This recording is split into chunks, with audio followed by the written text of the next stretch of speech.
Sa number 7, konduktor, ginduplaan sa pasahero sa modern jeepney.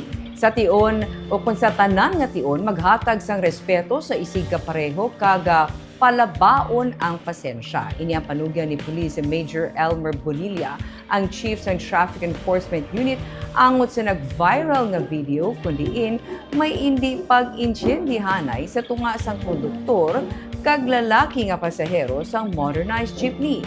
Ang modern jeep ang nagabiyahe sang ruta nga Fortune Town Central Market Loop sa Bacolod City.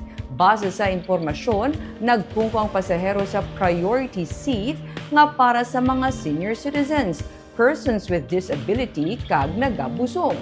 Nagluntad ang komosyon sa tungas ng pasahero kag konduktor kag didto na nakuhaan sang video sang isa ka pasahero ang pagpanaog kag pagdupla sang lalaki nga pasahero sa konduktor. Suno kay Bonilla, pananglitan nga magpasaka sang kaso ang konduktor batok sa pasahero, mahimo niya ini kasuhan sang unjust vexation.